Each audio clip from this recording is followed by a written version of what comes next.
포도주는 거만하게 하는 것이요 독주는 떠들게 하는 것이라. 이에 미혹되는 자마다 지혜가 없느니라. 왕의 진노는 사자의 부르짖음 같으니 그를 노하게 하는 것은 자기의 생명을 해하는 것이니라. 다툼을 멀리하는 것이 사람에게 영광이거늘 미련한 자마다 다툼을 일으키느니라. 게으른 자는 가을에 밭갈지 아니하나니 그러므로 거둘 때에는 구걸할지라도 얻지 못하리라. 사람의 마음에 있는 모략은 깊은 물 같으니라. 그럴지라도 명철한 사람은 그것을 길어내느니라. 많은 사람이 각기 자기의 인자함을 자랑하나니 충성된 자를 누가 만날 수 있으랴. 온전하게 행하는 자가 의인이라. 그의 후손에게 복이 있느니라. 심판자리에 앉은 왕은 그의 눈으로 모든 악을 흩어지게 하느니라. 내가 내 마음을 정하게 하였다. 내 죄를 깨끗하게 하였다 할 자가 누구냐. 한결같지 않은 저울추와 한결같지 않은 되는 다 여호와께서 미워하시느니라. 비록 아이라도 자기의 동작으로 자기 품행이 청결한 여부와 정직한 여부를 나타내느니라. 듣는 귀와 보는 눈은 다 여호와께서 지으신 것이니라.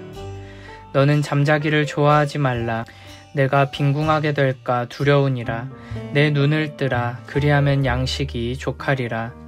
물건을 사는 자가 좋지 못하다 하다가 돌아간 후에는 자랑하느니라.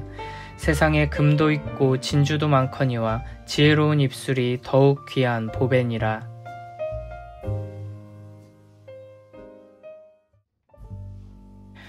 (1절에서는) 포도주는 거만하게 하는 것이요 독주는 떠들게 하는 것이라. 이에 미혹되는 자마다 지혜가 없느니라 라고 말합니다. 이는 술 자체를 금지하거나 죄악시하는 것은 아닙니다. 그러나 포도주와 독주를 마시고 취하거나 중독되는 것에 대해서는 분명하게 경고하십니다. 술 취해서 거만하게 되고 절제하지 못하고 떠드는 것은 어리석은 행동입니다. 뿐만 아니라 이런 술 취함과 중독은 우리를 하나님으로부터 멀어지게 만들고 쾌락을 하나님보다 더 사랑하게 만들며 판단력이 흐려져서 더 많은 죄악에 빠지게 만듭니다. 그래서 구약시대의 제사장들과 나실인들에게는 술 마시는 것을 금지하셨습니다. 에베소서 5장 18절에서는 술 취하지 말라. 이는 방탕한 것이니 오직 성령으로 충만함을 받으라 라고 말씀하십니다. 고린도전서 5장 11절에서는 술 취하는 자와 사귀지도 말고 함께 먹지도 말라고 말씀하십니다. 이 세상에는 우리를 취하게 만들고 중독되게 만드는 많은 것들이 있습니다. 이런 것들은 우리를 하나님에게서 멀어지게 만들고 우리로 하여금 죄악에 빠지게 만듭니다. 그러므로 우리는 술이든 무엇이든 취하거나 중독되어서는 안 되고 오직 하나님의 말씀에 취해야 하고 하나님의 사랑에만 중독되어야 할 것입니다. 2절 3절에서는 이렇게 말씀하십니다. 왕의 진노는 사자의 부르짖음 같으니 그를 노하게 하는 것은 자기의 생명을 해하는 것이니라. 다툼을 멀리하는 것이 사람에게 영광이거늘 미련한 자마다 다툼을 일으키느니라. 아멘. 2절에 등장하는 진노하는 왕은 19장 12절 말씀에서처럼 의롭고 선한 왕이라고 할 수 있습니다. 이 왕이 악한 자들, 불의하고 거만한 자들을 향해 진노하며 사자같이 부르짖고 있습니다. 그리고 그들을 향해 공의의 심판을 내려 그들의 생명을 취합니다. 이 말씀은 어리석게 죄악을 행하며 불의한 길로 가다가 무서운 심판에 이르지 않도록 주의하라는 경고의 메시지입니다. 3절에서 다툼을 멀리하라는 것 또한 공의로운 왕과 다투지 말라는 것으로 이해할 수 있습니다.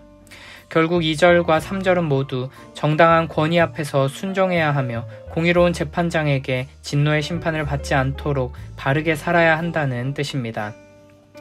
4절부터 7절에서는 게으른 자에 대해 경고하시며 성실한 삶에 대해 교훈합니다.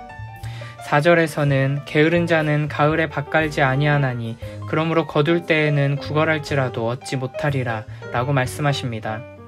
이스라엘 지역은 우기가 시작되는 가을에 밭을 갈고 씨를 뿌려야 합니다. 그 시기를 놓치면 농사를 지을 수 없습니다. 하지만 게으른 사람은 자연의 때를 무시하고 자기 기준으로 판단하고 자기 생각대로 움직입니다. 그래서 결국에는 중요한 때를 놓치고 기회를 잃어버리게 되는 것입니다. 전도서 3장 6절 7절에서는 찾을 때가 있고 잃을 때가 있으며 지킬 때가 있고 버릴 때가 있으며 찢을 때가 있고 꿰맬 때가 있다고 말씀하십니다.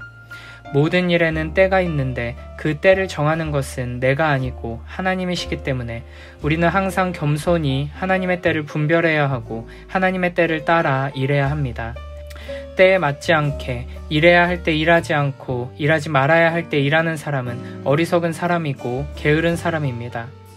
겉으로 보기에 최선을 다해 열심히 일하는 것처럼 보여도 하나님의 때를 분별하지 않고 자기 뜻에 따라 일한다면 그 사람은 나중에 추수할 때 아무것도 거두지 못할 것입니다.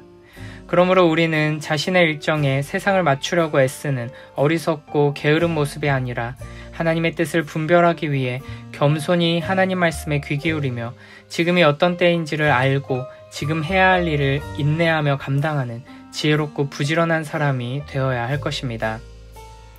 5절에서는 사람의 마음에 있는 모략은 깊은 물 같으니라 그럴지라도 명철한 사람은 그것을 길어내느니라 라고 말씀하십니다.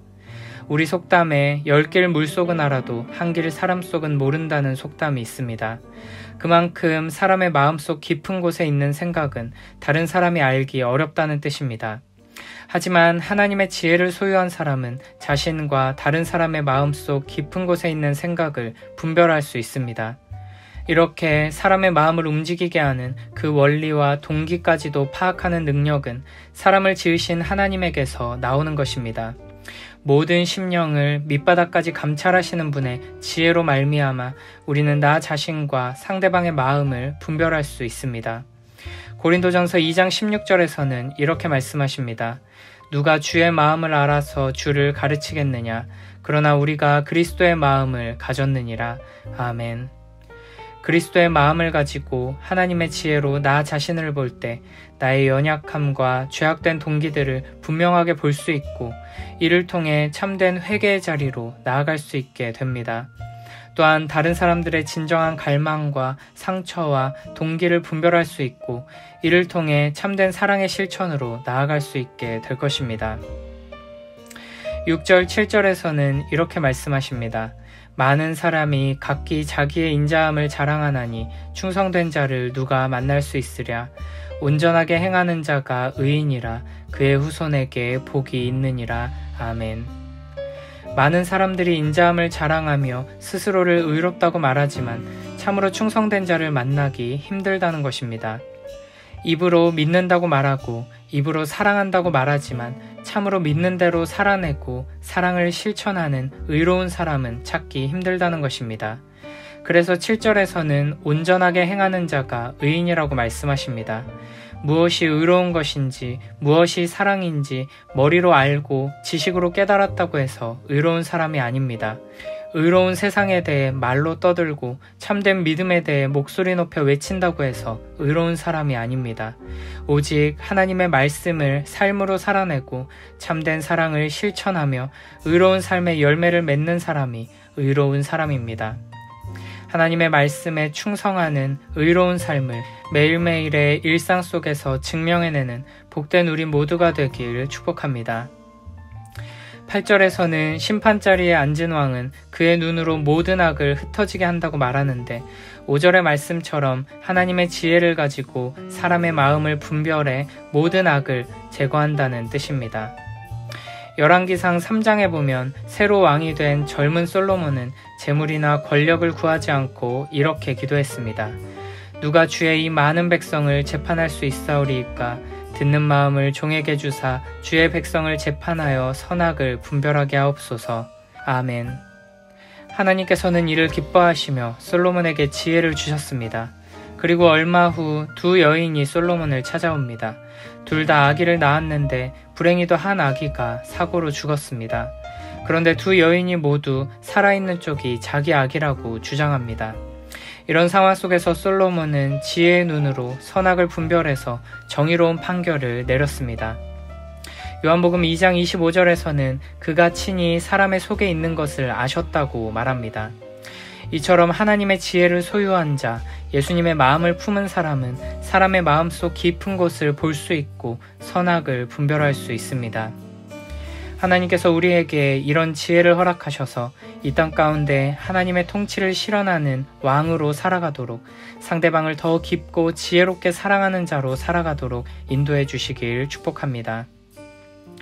9절에서는 내가 내 마음을 정하게 하였다, 내 죄를 깨끗하게 하였다 할 자가 누구냐라고 질문합니다. 인간 스스로 노력해서 죄의 문제를 해결할 수 없다는 뜻입니다. 로마서 3장에서도 의인은 없나니 하나도 없다고 말합니다. 이 땅에는 하나님 앞에 받아들여질 만한 사람은 아무도 없습니다. 그러므로 지혜로운 사람은 더 이상 자기 자신을 신뢰하거나 의지하지 않고 오직 하나님의 은혜를 간절히 구하며 하나님을 의지하는 사람입니다. 10절은 한결같지 않은 저울추와 한결같지 않은 되는 다 여호와께서 미워하신다고 말합니다.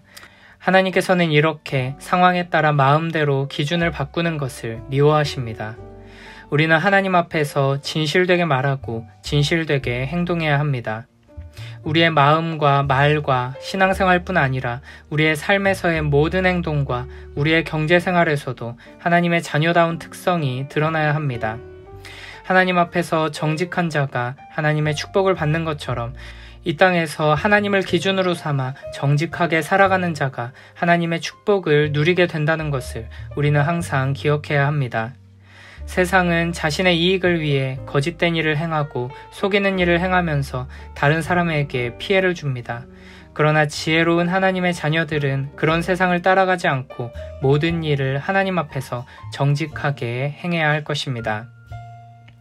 11절은 비록 아이라도 자기의 동작으로 자기 품행이 청결한 여부와 정직한 여부를 나타낸다고 말합니다.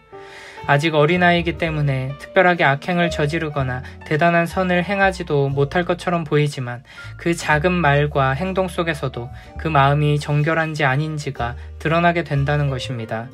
그러므로 우리는 지혜로우신 하나님께서 우리의 모든 말을 들으시고 우리의 모든 행동을 보실 뿐 아니라 우리의 깊은 마음속에 거짓된 욕망과 불의한 동기까지도 보신다는 것을 기억하며 항상 하나님 앞에 회개하는 자로 서야 할 것입니다.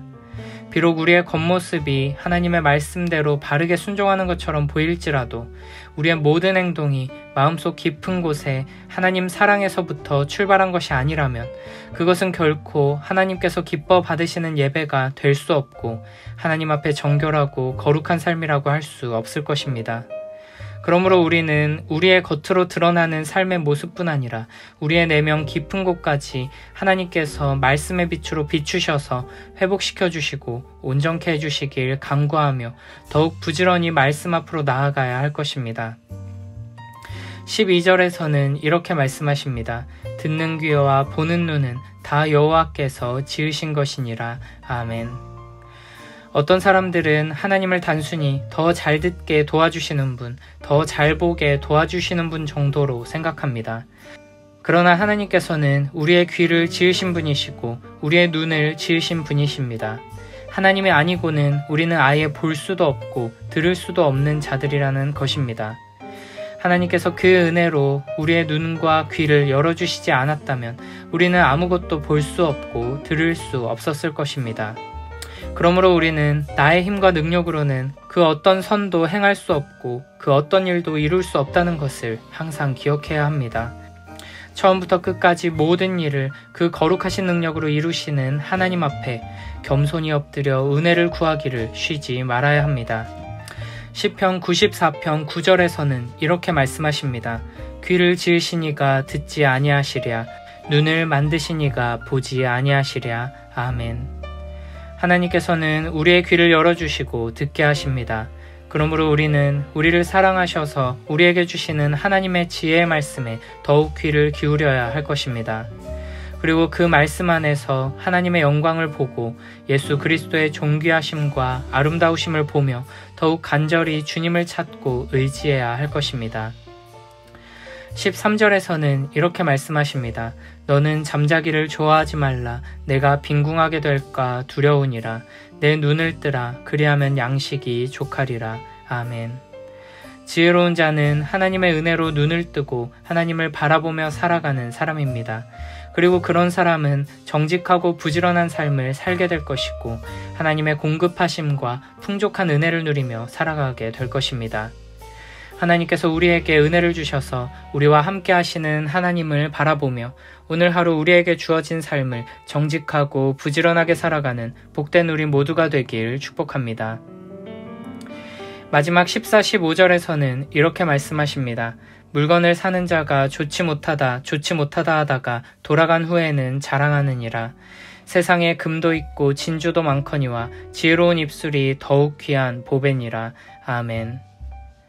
어떤 사람들은 물건을 살 때 물건 가격을 깎기 위해 물건이 좋지 않다고 말합니다.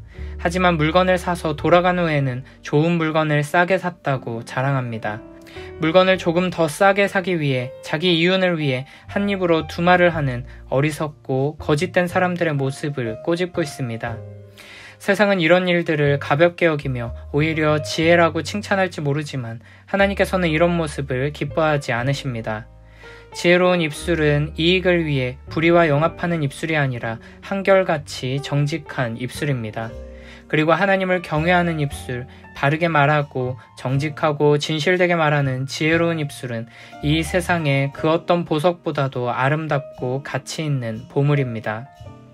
세상에서는 정직하게 말하면 손해보고 바르게 말하면 무시당한다고 하지만 하나님께서는 분명 바르고 지혜로운 말을 하는 자가 큰 축복을 받게 된다고 말씀하십니다.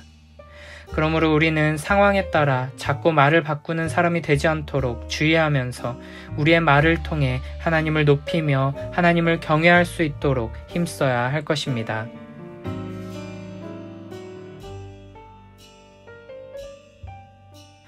포도주를 마시면 방자해지고 독주를 마시면 행패를 부린다.